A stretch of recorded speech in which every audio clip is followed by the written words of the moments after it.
राधे राधे दोस्तों, कैसे हैं आप सब। कमेंट बॉक्स में जय श्री कृष्णा जरूर लिखिएगा। भगवान आपका मंगल करे, यही मैं कामना करती हूँ। आज मैं आपके साथ शिल्पीकार श्री विश्वकर्मा जी की कथा शेयर करने वाली हूँ। विश्वकर्मा भगवान जो विष्णु जी के ही एक स्वरूप माने जाते हैं, ब्रह्मा जी के मानस पुत्र हैं, जिन्होंने श्री कृष्ण की द्वारिका नगरी, रावण की सोने की लंका, श्री कृष्ण के सुदर्शन चक्र, शिव जी का त्रिशूल, रावण का पुष्पक विमान, कर्ण के सोने के कवच और कुंडल का निर्माण किया था।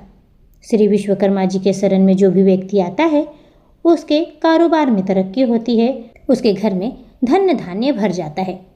तो चलिए आज सुनते हैं विश्वकर्मा जी की कथा। भक्तों, आपसे अनुरोध है कि इस कथा को पूर्ण सुने। कथा को बीच में नहीं छोड़ी जाती है, इससे पाप के भागीदारी बनते हैं। और जो भी व्यक्ति सच्चे मन से पूर्ण कथा सुनता है, उसकी समस्त इच्छाएं पूर्ण होती है। एक समय में सभी ऋषिगण धर्म क्षेत्र रूपी कुरुक्षेत्र में एकत्र होकर पुराणों के मर्म जानने वाले धर्मज्ञ सूत जी से पूछा। ऋषियों ने कहा, हे पुराण प्रवीण, हे महाभाग, मुझे अचानक एक संदेह उत्पन्न हो गया है। आप उसे समझाकर दूर कीजिए। अतुल तेजस्वी श्री विष्णु भगवान के अनेक रूपों का वर्णन मैंने सुना है, किंतु यह नहीं जानता कि उनमें सर्वश्रेष्ठ कौन है। कृपया करके इसका भेद हमें बतलाइए।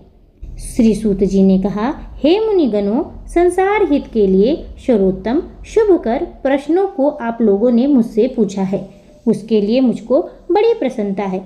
हे तपोधनों, जगत पूज्यो, जगतपति श्री विष्णु जी भगवान के अनेक स्वरूप है, उनमें सर्वश्रेष्ठ रूप को आदर पूर्वक सुनिए, जिनके स्मरण मात्र से ही बड़े बड़े पापी जन भी पाप मुक्त हुए।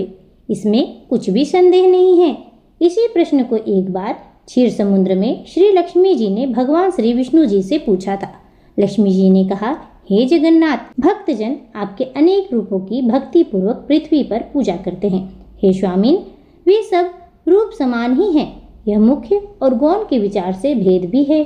भगवान विष्णु ने लक्ष्मी जी से कहा, हे प्रिय, जब मैं योग माया के साथ समूचे ब्रह्मांड को अपनी आत्मा में समेट लेता हूँ, तब मैं अनेक रूप धारण करूँ, इस तरह की इच्छा रखता हुआ जीवों को कर्म भोग के लिए क्षण भर में असंख्य लोगों को जिस रूप से रचना करता हूँ, उस रूप को कहता हूँ। तुम ध्यान से सुनो। हे देवी, चारों तरफ से प्रकाशित करता हुआ अनेक सूर्यों के तुल्य चमकने वाला विश्वकर्मा का रूप धारण करता हूँ एवं उसके बाद नर सृष्टि करने की इच्छा करता हुआ पहले तपस्वी ब्राह्मण को रचता हूँ। उस ब्राह्मण को स्तुति, यज्ञ, गान के प्रकाशन करने वाले ऋग, यजु और साम वेद को उपदेश करता हूँ। इसी प्रकार शिल्प विद्या के प्रतिपादक अथर्व वेद को भी प्रदान करता हूँ। इसी वेद द्वारा शिल्पियों ने अनेक वस्तुओं की रचना की है। हे महेश्वरी, सभी रूपों में यही मुख्य रूप है, जिसने सारी सृष्टि को क्षण भर में निर्माण किया है। जो मनुष्य इस अद्भुत रूप को क्षण भर भी ध्यान करता है, उसका सभी विघ्न नाश हो जाता है। जो शिल्पी श्री विश्वकर्मा भगवान का ध्यान करता है, उसका समूचा दुख दूर हो जाता है। सूत जी ने कहा, इसी प्रकार त्रिलोक के स्वामी श्री विष्णु भगवान ने लक्ष्मी जी से अपने रूप का वर्णन कर चुप हो गए। ऋषियों ने कहा, सभी धर्मों को जानने वाले वक्ताओं में श्रेष्ठ हे महात्मा सूत जी, यह अद्भुत रहस्य को आपने कैसे जाना? कैसे संसार में यह रूप पूज्य हुआ और संसार में प्रचलित हुआ?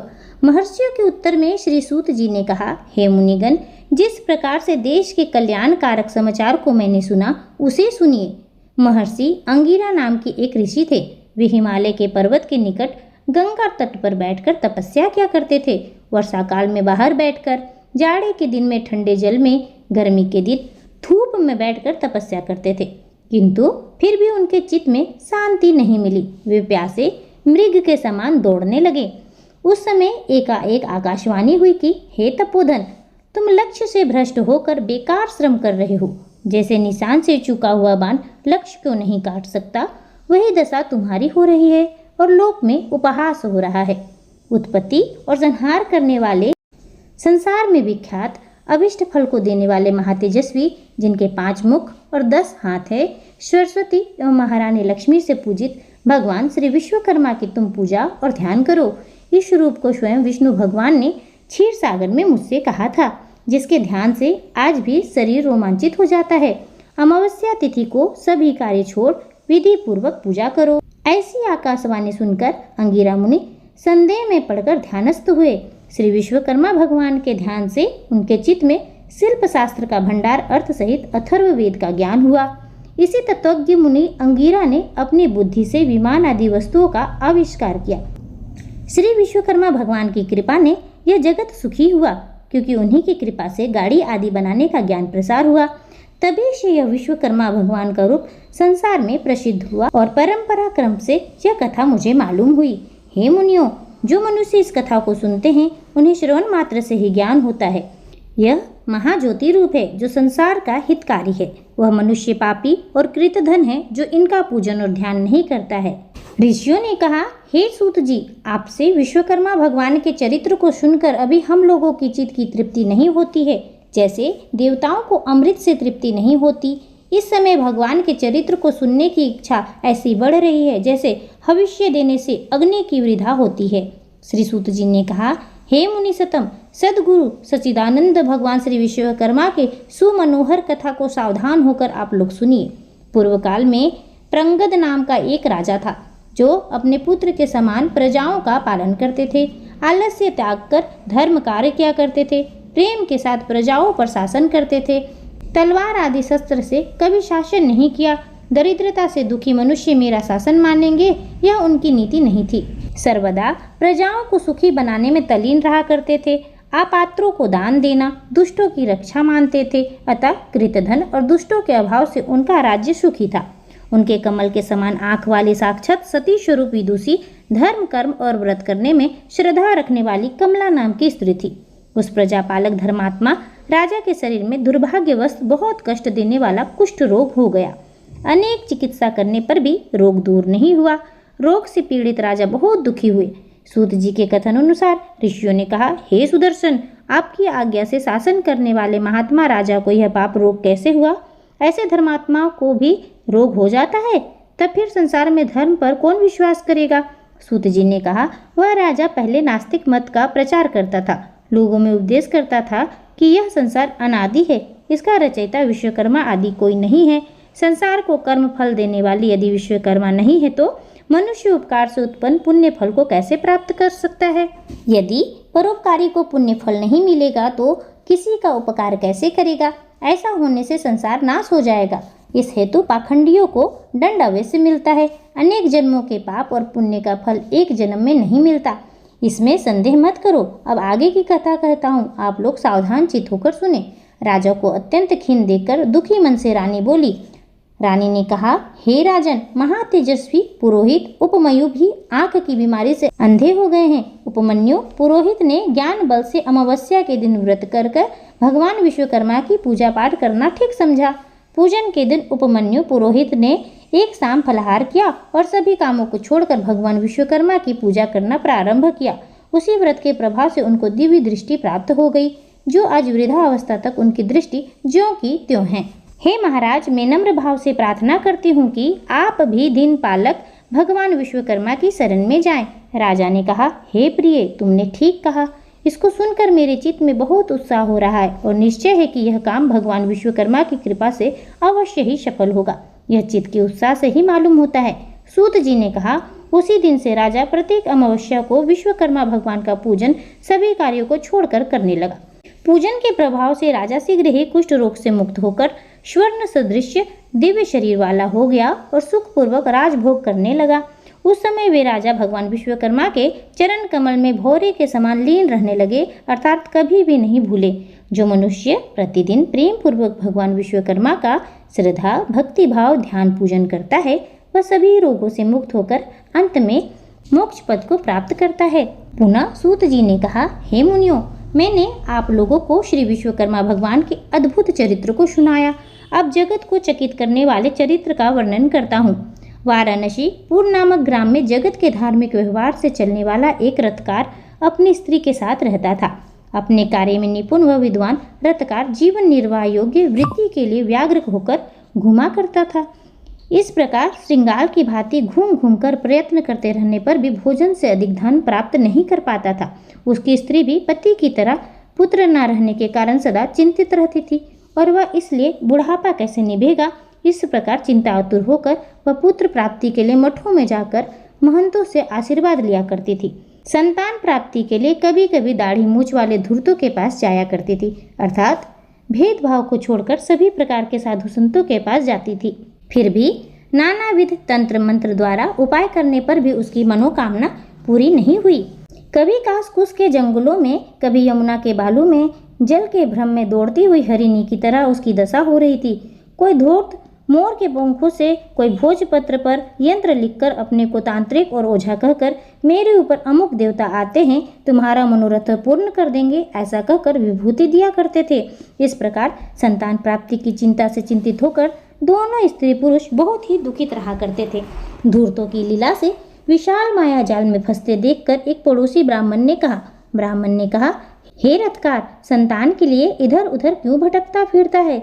मेरी समझ में तुम भारी मूर्ख मालूम पड़ते हो। झूठे उपायों से सुख प्राप्ति के लिए कभी संतान या धन प्राप्त नहीं हो सकता। यह सब परिश्रम बेकार है। वे मनुष्य महामूर्ख है जो ऐसे झूठे उपायों और अपने मनोरथ को पूर्ण करना चाहते हैं।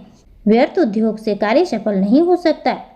ऐसे लोगों से अधिक मूर्ख वे हैं जो मलेच्छों के झाड़ फूक की अग्नि ज्वाला से पुत्रों को दीर्घायु होना समझते हैं।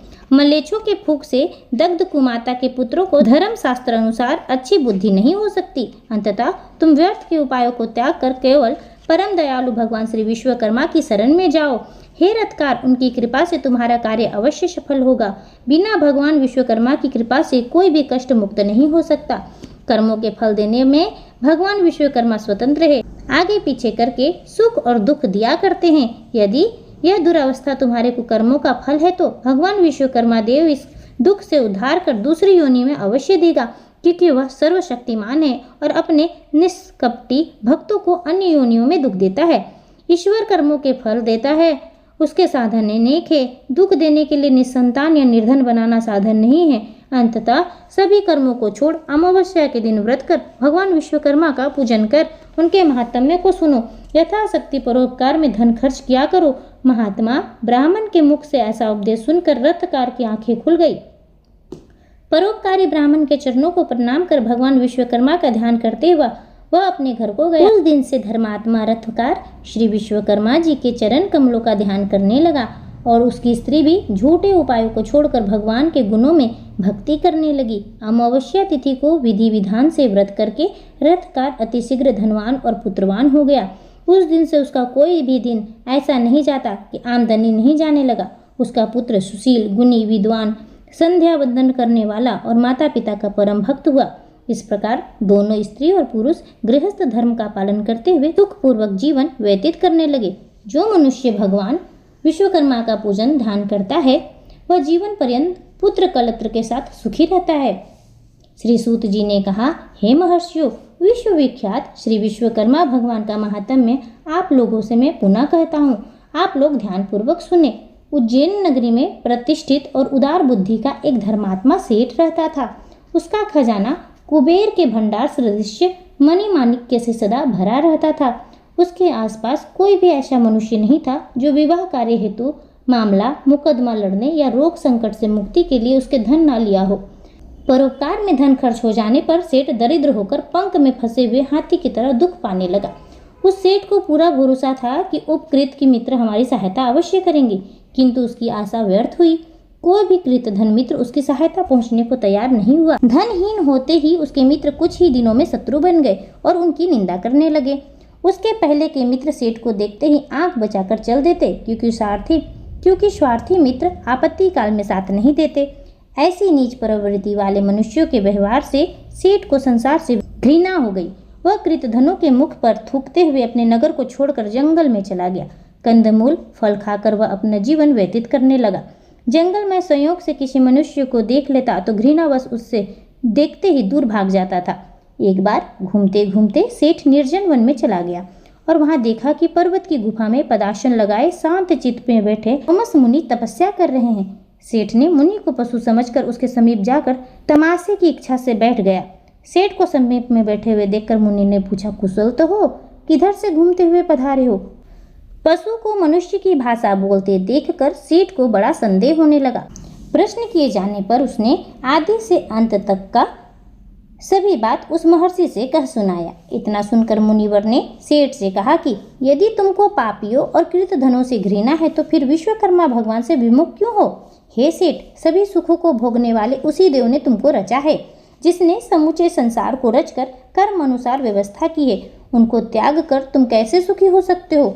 नास्तिक और कृतधनी उपकारी मनुष्य पहले परमात्मा को भूल जाता है। अंततः अद्भुत शक्तिशाली विश्वकर्मा भगवान की शरण में जाओ। उधर मूल जगत के कर्ता भगवान विश्वकर्मा के अनेक रूप है। 2 बाहु, 4 बाहु, 10 बाहु तथा 1 मुख, 4 मुख और 5 मुख का रूप है। मनु, मैं, त्वष्टा, शिल्पी और देवज्ञ नाम इनके 5 पुत्र हैं। इनमें मनु ने लोहे का, मैं ने लकड़ी का, त्वष्टा ने कांसे का और तांबे का काम बनाया। शिल्पी ने ईंट और देवज्ञ ने सोने चांदी का काम किया है। यही है मनु के 5 पुत्र का कर्म। इसी को यज्ञ कर्म कहते हैं। सेतु बंधन के समय रामचंद्र ने श्री भगवान विश्वकर्मा जी का पूजन किया। द्वारिका निर्माण के समय श्री कृष्णचंद्र ने भगवान विश्वकर्मा की पूजा की थी, इसलिए तुम भी उनकी पूजा करो। समस्त कष्टों से मुक्त होकर सभी सिद्धियों को पा जाओगे। मुनि के उपदेश से सेठ को अत्यधिक शांति मिली। उस दिन से श्री विश्वकर्मा का भक्त बन गया।